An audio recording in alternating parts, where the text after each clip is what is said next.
Friends, आज हम कुछ और बेसिक टर्म्स को समझने वाले हैं, जैसे कि एसेट्स, एसेट्स के थ्री टाइप्स और उसमें भी fixed assets, tangible assets, intangible assets और लाइबिलिटीज क्या होती है और लाइबिलिटीज को अगर फर्दर पार्ट में डिवाइड करें तो उनके बारे में समझेंगे। So let's start. एसेट्स क्या होती है, सबसे पहले हम ये समझते हैं। एसेट्स बेसिकली वो प्रॉपर्टीज होती है बिजनेस की ओन करी हुई या बिजनेस की कंट्रोल की हुई। सपोज अगर बिजनेस के पास कोई चीज है, कोई प्रॉपर्टी है जिस पर बिजनेस का पूरा राइट है, बिजनेस के नाम पर वो एसेट है और वो फ्यूचर में इकोनॉमिक बेनिफिट देगी। इकोनॉमिक बेनिफिट देना मतलब फ्यूचर में बिजनेस को कुछ प्रॉफिट देगी लॉन्ग टर्म में।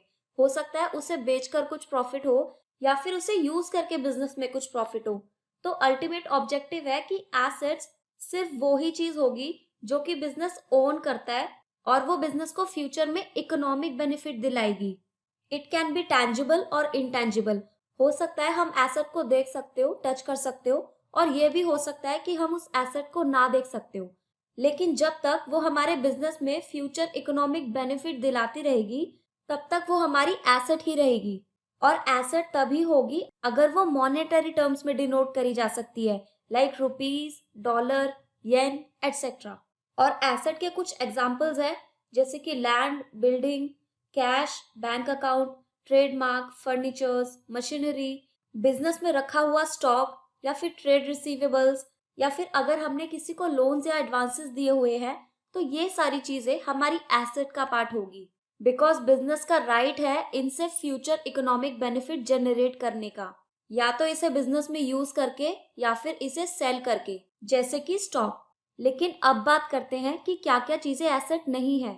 जैसे कंपनी के एचआर, वो हमारे बिजनेस के लिए एक एसेट नहीं है। बिकॉज समझो फ्रेंड्स, ये हमारा बिजनेस ओन नहीं करता। हमारा ऑफिस स्टाफ बिजनेस को फ्यूचर इकोनॉमिक बेनिफिट जरूर दिलाएगा, लेकिन हमारे बिजनेस का इस पर कोई राइट नहीं है, बिजनेस इसे ओन नहीं करता। और गुड कस्टमर रिलेशंस, ये बिजनेस की एक पॉलिसी है जो कि बिजनेस को अपनानी चाहिए, लेकिन इसे हम मॉनेटरी टर्म्स में डिनोट नहीं कर सकते, तो इसलिए ये हमारे बिजनेस की एसेट नहीं है। किसी मैनेजर का न्यू अपॉइंटमेंट, ये भी एक एसेट नहीं है, बिकॉज ये एक बिजनेस ट्रांजैक्शन ही नहीं है और इसे हम मॉनेटरी टर्म्स में डिनोट नहीं कर सकते। अब एसेट्स को हमने तीन पार्ट्स में क्लासिफाई कर दिया। तो हमने अभी तक जितनी भी एसेट्स देखी, उन सारी एसेट्स को हम तीन पार्ट में क्लासिफाई कर देंगे। एक तो non current asset, then current asset और एक फिक्टिशियस एसेट। अब ये तीनों एसेट्स क्या होती है, हम इन्हें एक एक करके समझेंगे। पहले तो नॉन करंट एसेट्स वो एसेट्स होती हैं जो कि बिजनेस में 1 ईयर से ज्यादा के लिए यूज होती हैं या फिर लॉन्ग टर्म के लिए। और ये लॉन्ग टर्म अकाउंटिंग में 1 ईयर से ज्यादा माना जाता है या फिर बिजनेस के 1 ऑपरेटिंग साइकिल से ज्यादा होता है। करंट एसेट्स बिजनेस को शॉर्ट टर्म के लिए बेनिफिट दिलाएंगी, which is usually up to 1 years. और फिक्टिशियस एसेट्स ना ही हमारी टैंजिबल एसेट्स होती है और ना ही इंटैंजिबल एसेट्स। अब इन तीनों को एक एक करके समझते हैं। सबसे पहले तो हम नॉन करंट एसेट्स को समझते हैं। ये नॉन करंट एसेट्स बिजनेस में सेल करने के पर्पज से नहीं होती, ये सिर्फ बिजनेस को अच्छे से चलाने के लिए होती है या फिर इन्वेस्टमेंट के तौर पे रखी जाती है। इसका मतलब अगर हमारे बिजनेस में कोई स्टॉक है तो वो हमारी एसेट तो जरूर है, लेकिन वो हमारी नॉन करंट एसेट नहीं है। तो बिजनेस में 1 ईयर से ज्यादा यूज होने वाली वो सारी एसेट्स नॉन करंट एसेट्स होगी। फॉर एग्जाम्पल, अगर हमने बिजनेस में किसी को लोन दिया हुआ है मोर देन 1 ईयर, जो कि हमें पता है हमें 4 to 5 ईयर्स में रीपे होगा या फिर 1 साल के बाद हमें वापस मिलेगा, तो वो हमारा एक लॉन्ग टर्म लोन हुआ और वो लॉन्ग टर्म लोन हमारी नॉन करंट एसेट में आएगा। या फिर सपोज अगर हमारी कोई नॉन करंट इन्वेस्टमेंट्स है, मतलब हमने किसी लॉन्ग टर्म एफडी में या फिर डिबेंचर्स में इन्वेस्टमेंट की हुई है, तो वो हमारी नॉन करंट एसेट होगी। और बिजनेस की फिक्स्ड एसेट्स भी नॉन करंट एसेट्स होती हैं। अब बात करते हैं करंट एसेट्स की। ये बिजनेस की वो एसेट्स होती हैं जो कि बिजनेस को शॉर्ट टर्म में बेनिफिट दिलाने वाली है, या फिर हम उसे 1 साल के अंदर अंदर ही कैश में कन्वर्ट कर सकते हैं। और ये सारी शॉर्ट टर्म्स ही होती है। और शॉर्ट टर्म मतलब 1 ईयर से कम या फिर बिजनेस की एक नॉर्मल ऑपरेटिंग साइकिल से कम। Examples are cash in hand, because cash already liquid form में होता है, और बैंक बैलेंस, स्टॉक, इनको हम इजीली कैश में कन्वर्ट कर सकते हैं। शॉर्ट टर्म इन्वेस्टमेंट्स भी एक करंट एसेट है।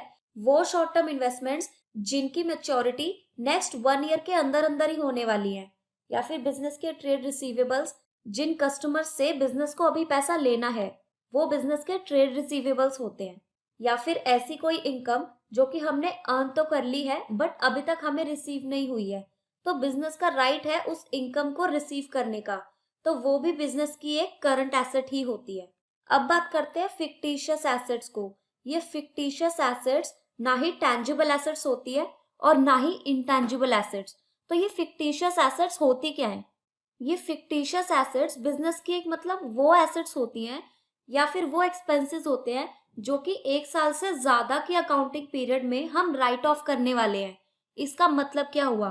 फॉर एग्जाम्पल, अगर हमने कोई एडवर्टीजमेंट एक्सपेंस किया आज और ये हमारे बिजनेस को सपोज 3 इयर्स तक बेनिफिट दिलाने वाला है, 3 इयर्स तक हमारे बिजनेस की सेल इंक्रीज करेगा, तो फ्रेंड्स डू यू थिंक कि हमें इस एक्सपेंस को इसी साल रिकॉर्ड करना चाहिए? The answer is no. क्योंकि ये हमें अगले 3 साल तक बेनिफिट दिलाएगा, तो हम इस एक्सपेंस को 3 पार्ट्स में ही इक्वली डिवाइड कर देंगे और हम इसे 3 इयर्स में राइट ऑफ करेंगे। और क्योंकि नेक्स्ट 2 इयर्स का ये एक्सपेंस अभी तक हमने एक्सपेंस बनाया ही नहीं है, इसलिए हम ये 2 साल का एक्सपेंडिचर फिक्टिशियस एसेट्स में रखेंगे। तो इन फिक्टिशियस एसेट्स को हम एसेट्स इसलिए बोलते हैं बिकॉज ये हमें फ्यूचर में इकोनॉमिक बेनिफिट दिलाने वाली है, लाइक एडवर्टीजमेंट एक्सपेंडिचर।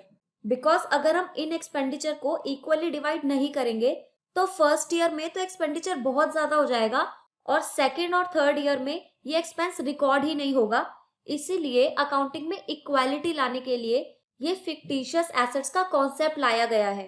तो एसेट्स के 3 टाइप्स क्या होते हैं वो हमने देख लिए। अब बात करते हैं फिक्स्ड एसेट की। ये फिक्स्ड एसेट हमारी नॉन करंट एसेट का ही पार्ट है बिकॉज ये बिजनेस को लॉन्ग टर्म में बेनिफिट दिलाने वाला है। लेकिन ये फिक्स्ड एसेट्स होता क्या है, अब ये समझते हैं। फिक्स्ड एसेट्स हमारी वो नॉन करंट एसेट्स होती है जो कि बिजनेस की अर्निंग कैपेसिटी इंक्रीज करने के लिए बिजनेस में लाई गई है। इसका मतलब ये बिजनेस में सेल करने के लिए नहीं है, ये बिजनेस में सिर्फ यूज करने के लिए है, जिनको यूज करके हम बिजनेस का प्रॉफिट इंक्रीज करने वाले हैं। ये फिक्स्ड एसेट्स तभी मानी जाएगी अगर बिजनेस इसे ओन करता होगा, क्योंकि बिजनेस अगर इन्हें ओन ही नहीं करता होगा तो वो हमारे बिजनेस की एसेट्स ही नहीं होंगी। और फिक्स्ड एसेट्स के कुछ एग्जांपल्स हैं जैसे furniture, laptop, air condition, mobile phone, car, land and building, goodwill etcetera. मतलब ये सारी चीजें अगर बिजनेस में यूज करने के लिए रखी गई हैं तो ये बिजनेस की एक फिक्स्ड एसेट्स हैं। बट अगर कंपनी ने इन्हें रेंट पे लिया होता तो फिर ये बिजनेस की फिक्स्ड एसेट्स नहीं होती। लेकिन सपोज अगर किसी कंपनी का फर्नीचर सेल करने का बिजनेस है, तो फ्रेंड्स क्या ये फर्नीचर बिजनेस की फिक्स्ड एसेट्स होगा? The answer is no, because ये बिजनेस में यूज करने के लिए नहीं है, ये बिजनेस में सेल करने के लिए है, इसलिए फर्नीचर उस कंपनी के लिए फिक्स्ड एसेट नहीं होगा। और ये फिक्स्ड एसेट्स 2 पार्ट में डिवाइड की गई हैं, एक तो टैंजिबल एसेट्स और second intangible assets. Tangible assets हमारे बिजनेस की वो फिक्स्ड एसेट्स है जिन्हें हम देख सकते हैं, फिजिकल फॉर्म में वो एसेट्स एग्जिस्ट करती हैं और हम उन्हें टच भी कर सकते हैं, like furniture, computer, car, machinery, land और बिल्डिंग। और वहीं अगर मैं बात करूं इंटैंजिबल एसेट्स की, तो हम इंटैंजिबल एसेट्स को ना ही देख सकते हैं और ना ही टच कर सकते हैं। ये बिजनेस की वो एसेट्स हैं जो कि फ्यूचर में बेनिफिट तो दिलाने वाली है लेकिन हम उन्हें देख नहीं सकते, जैसे कि गुडविल। अगर बिजनेस ने कोई कंप्यूटर सॉफ्टवेयर परचेज किया है जो कि बिजनेस को लॉन्ग टर्म के लिए बेनिफिट दिलाने वाला है, तो वो कंप्यूटर सॉफ्टवेयर या फिर कोई ट्रेडमार्क। अब हम समझते हैं कि एक लाइबिलिटी क्या होता है। लाइबिलिटी बिजनेस की वो ऑब्लिगेशंस है या फिर वो डेब्ट्स है जिसे बाद में कंपनी को पे करने हैं। लाइक सपोज मिस्टर ए ने मिस्टर सी से कोई मोबाइल फोन परचेज किया और उन्होंने मिस्टर सी को प्रॉमिस किया कि वो उन्हें 30 डेज बाद पेमेंट करेंगे।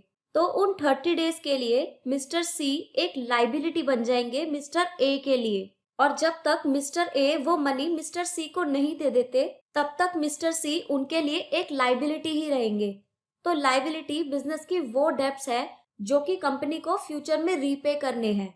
और इनके एग्जांपल्स है like creditors, bank overdraft, long term loans, outstanding expenses या फिर और भी कोई लाइबिलिटी। तो क्रेडिटर्स बिजनेस के वो सप्लायर्स होते हैं जिन्हें कंपनी को पेमेंट करनी होती है किसी परचेज के अगेंस्ट में। और बैंक ओवरड्राफ्ट सिंपली हम समझे तो एक नेगेटिव बैंक बैलेंस होता है। तो ये बैंक के अगेंस्ट एक लाइबिलिटी होती है बिकॉज ये बैंक बैलेंस नेगेटिव में जा रहा है। और लॉन्ग टर्म लोन्स वो होते हैं अगर हमने किसी से कोई लोन लिया हुआ है जिसे हम 1 ईयर के बाद पे करेंगे। और लाइबिलिटीज को भी हम ब्रॉडली 2 पार्ट में डिवाइड कर देंगे, एक तो नॉन करंट लाइबिलिटीज और एक current liabilities. Non current liabilities वो लाइबिलिटीज होंगी जिनको बिजनेस 1 ईयर के बाद पेमेंट करेगा, और करंट लाइबिलिटीज वो लाइबिलिटीज होंगी जिन्हें बिजनेस को 1 ईयर के अंदर अंदर तक ही पे करनी है। तो अगर बिजनेस ने कोई लॉन्ग टर्म लोन लिया हुआ है या फिर लॉन्ग टर्म डिबेंचर्स इशू किए हैं तो वो हमारी नॉन करंट लाइबिलिटी हो जाएगी। और अगर बिजनेस का कोई क्रेडिटर, बिल पेएबल या शॉर्ट टर्म लोन है तो ये सारी लाइबिलिटीज एक करंट लाइबिलिटीज हो जाएंगी।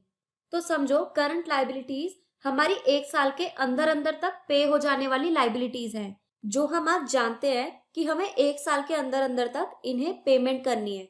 और नॉन करंट लाइबिलिटीज वो सारी लाइबिलिटीज हो जाएंगी जिन्हें हमें 1 साल के बाद पेमेंट करनी है। और ये 1 ईयर हम अकाउंटिंग पीरियड के एंड से देखेंगे, लाइक 31 मार्च 2021 को हम देखेंगे कि हमें 1 साल के अंदर अंदर तक कितनी लाइबिलिटीज पे ऑफ करनी है और हमें 1 साल के बाद कितनी लाइबिलिटीज पे ऑफ करनी है। तो क्योंकि अब हमने समझ लिया है कि एसेट्स, लाइबिलिटीज और कैपिटल क्या होती है, तो हम एक सिंपल सा फॉर्मूला समझते हैं। Asset is equals to capital plus liability. Assets business की ओन करी हुई वो एसेट्स होती हैं जो कि फ्यूचर में इकोनॉमिक बेनिफिट दिलाएगी, फिर चाहे वो ओनर ने अपनी मनी से परचेज की हो या फिर बोरोड मनी से। तो जब भी हम आगे बैलेंस शीट प्रिपेयर करेंगे तो हमारी कैपिटल और लाइबिलिटी का कॉलम इक्वल होना चाहिए टोटल एसेट्स के कॉलम से। Now these were some basic accounting terms जो कि मैंने आपको बताई हैं। अगर आपको वीडियो अच्छा लगा तो आप लाइक कीजिए एंड प्लीज सब्सक्राइब कीजिए। कोई भी क्वेरी हो तो आप मुझे मेल भी ड्रॉप कर सकते हैं। Thank you, bye bye.